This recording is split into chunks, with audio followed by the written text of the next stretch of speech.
Diálogo Directo.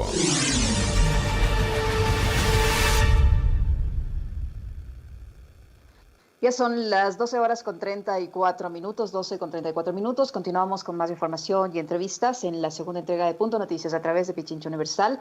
La ministra de Gobierno María Paula Romo aseguró hace unos días que muchísimos de los ecuatorianos que retornaron del exterior no acotaron las disposiciones del COE nacional de estar aislados durante 14 días antes de reencontrarse con sus familias, por lo que advirtió que no se darán nuevas autorizaciones para este tipo de vuelos hasta definir un nuevo cronograma.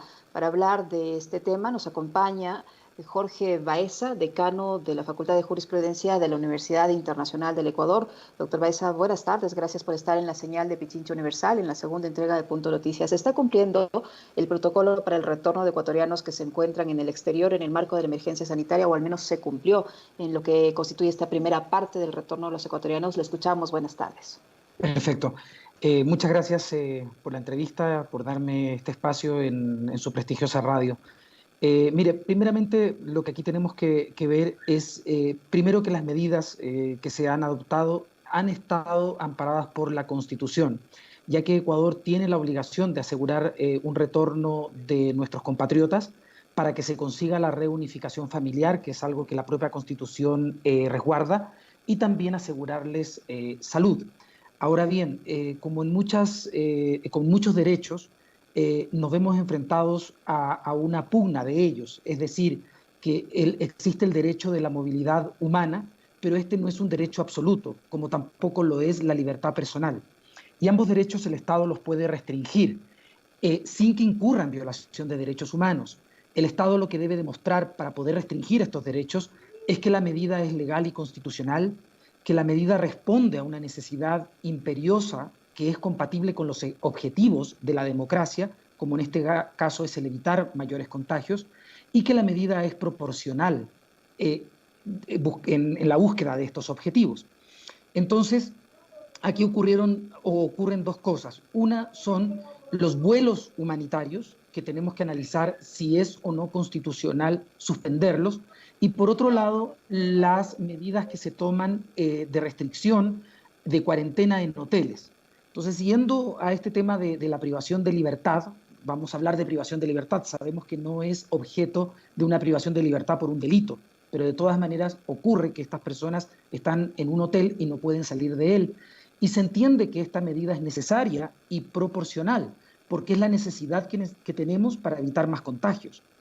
Y por otro lado, esta privación de libertad no es desproporcional, porque tiene un internamiento que dura 14 días y luego de lo cual la persona retorna a su vida, entre comillas, normal por el estado de emergencia que vivimos. Entonces no se está violando ningún derecho.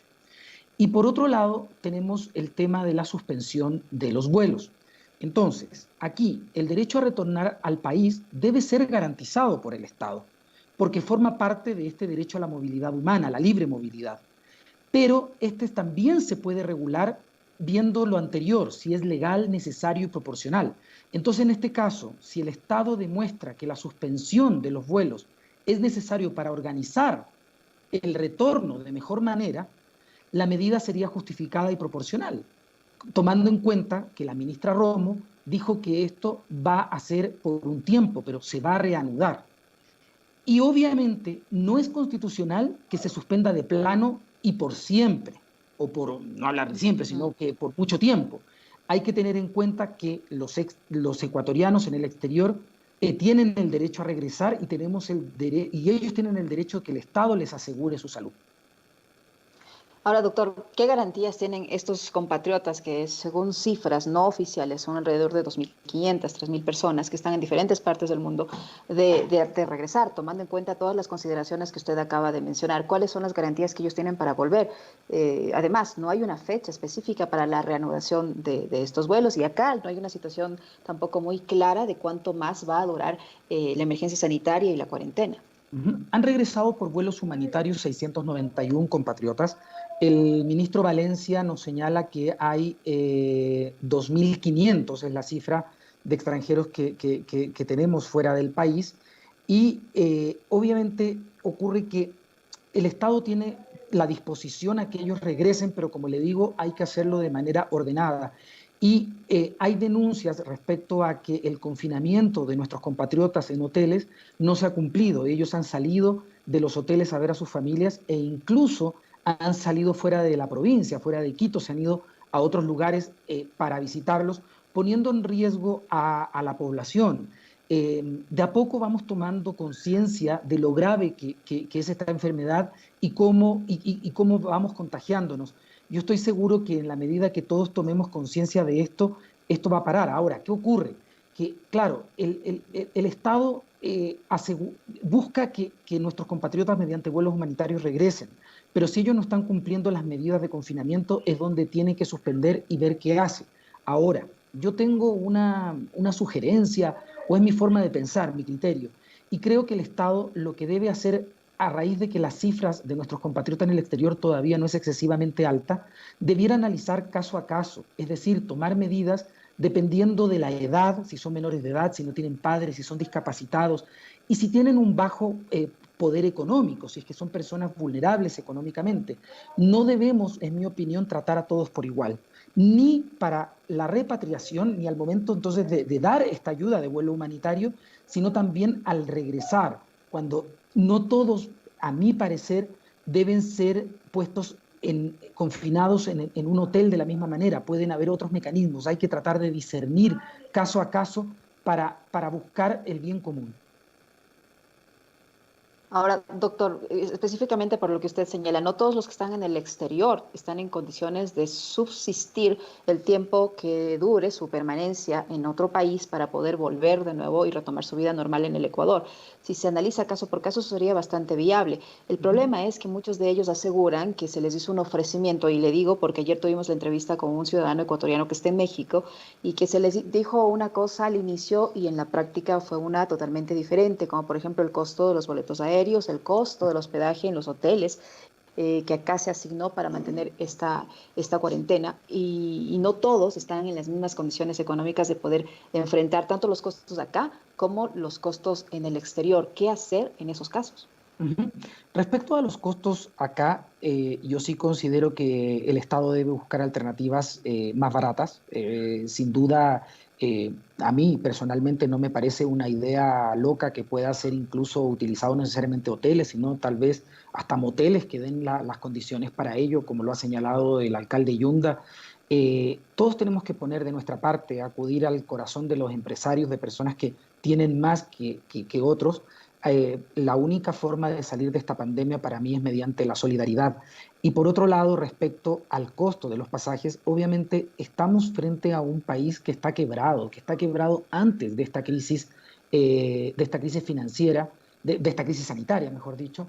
Entonces, esto lo que hace es que obviamente los pocos recursos que se tienen sean asignados de acuerdo a la mayor necesidad. Tal vez para algunos la mayor necesidad es comprar insumos médicos o bien pruebas de COVID y para otros será el darles a nuestros compatriotas pasajes gratuitos o con alguna facilidad de pago.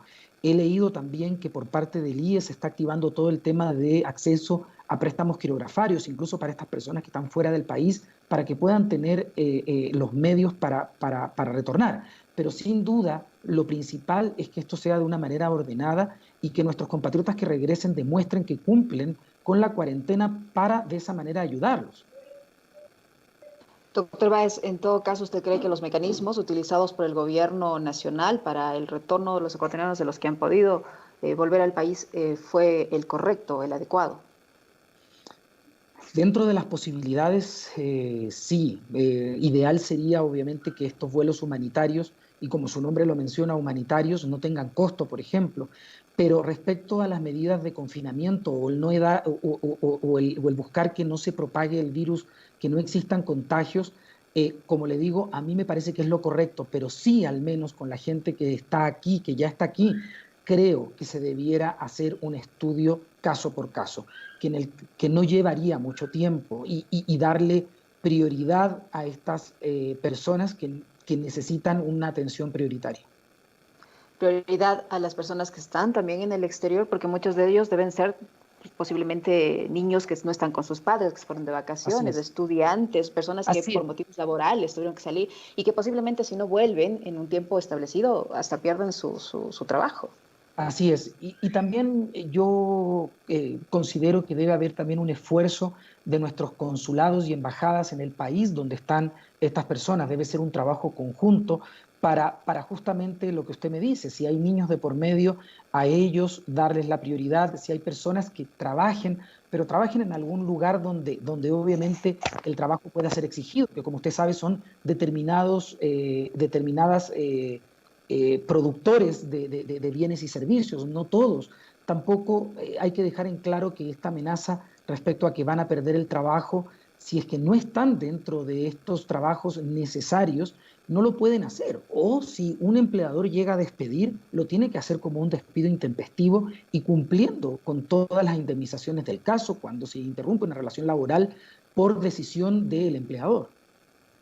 Pero hay casos como el que acabamos de mencionar al inicio de este espacio informativo de despidos, por ejemplo, en la empresa Confiteca, que se acogieron a un artículo específico de por caso fortuito o fuerza mayor en el Código del Trabajo y según ellos esto es un despido intempestivo que no merita indemnización. ¿Es así?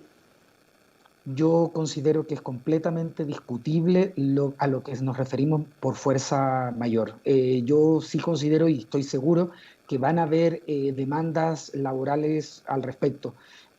Otro mecanismo, y lo sabemos también, que ese sí yo lo veo más viable y que los empleadores lo pueden aplicar, es la reducción de la jornada laboral, lo cual implica una reducción de sueldo. Esa es una medida que el empleador puede aplicar por 6 meses y yo la considero mucho más legal que acogerse a una fuerza mayor. Ahora, los Insisto, ecuatorianos que... insisto, Ujú. hay que ser solidarios. Esta es una cadena de solidaridad. En el tema de los ecuatorianos que están en el exterior y los que han logrado retornar, hay un caso que denunciaba la propia ministra de Gobierno, María Paula Romo, de uno de los afectados, si lo podemos llamar así, presentó una solicitud, una petición de habeas corpus. Y hay Uh-huh, otros que en redes sociales advierten una vulneración en sus derechos a retornar y anuncian también uh-huh. demandas. ¿Qué viable o qué tan viables son estas acciones? Estamos en un estado de emergencia donde el Estado tiene la facultad de restringir, como le digo, y también suspender los vuelos si eso es lo que asegura el bien mayor, que es el bien de todos. Eh, Ahora, estas demandas yo no las descarto, se pueden hacer y no sé si prosperan, al igual que los habeas corpus. El habeas corpus es un recurso constitucional que se nos da frente a una ilegalidad, frente a una detención ilegal. Y es discutible, hay que ver, como le dije anteriormente, que el Estado sí está cumpliendo determinados parámetros y buscando, hay un test de proporcionalidad que se puede aplicar y uno decir esto no es constitutivo de una ilegalidad. Entonces, como le digo, hay que ver, porque también si vamos hilando fino, podría incluso, o no hilando fino, sino ya extremo, podría haber gente que señale que es ilegal el parar la economía de un país, pero hay que ver qué es lo que prima, si la economía o la salud. Y yo sí estoy seguro, aunque suene muy cliché, que la vida es más importante que lo económico. Obviamente por economía también puede haber gente en extremo que se muera de hambre, el Estado debe tutelar porque eso no pase, pero estamos en una situación en la cual nuestro modelo económico cambia. Nosotros estuvimos siempre, y me incluyo, en un consumismo fatal en el cual lo único que las personas hemos querido siempre es tener, tener, tener. Este no es el momento para tener, tener, tener, es el momento para dar y para ser solidarios y para ser comprensibles. Yo también, como una persona natural, tengo una empleada doméstica a la cual en este momento, si yo no lo tengo, no lo veo necesario, no la voy a despedir. Yo tengo que ser solidario con las personas que conforman mi entorno. Y en esa solidaridad también está el tema de ver qué se prioriza frente, en este caso lo que estábamos hablando, es frente a los vuelos humanitarios o a las personas que necesitan de esta ayuda del Estado. Muchísimas gracias, doctor, por su información, por las explicaciones en el ámbito legal de este tema, que sin duda ha sido polémico, pues hay posiciones encontradas en cuanto al regreso de los ecuatorianos que están en el exterior. Muchísimas gracias por su aporte en el ámbito jurídico al doctor Jorge Báez, decano de la Facultad de Jurisprudencia de la Universidad Internacional del Ecuador. Gracias, doctor. Muchas gracias. Vamos a hacer una breve pausa en Punto Noticias, segunda emisión, y volvemos enseguida con más. Somos generadores de información.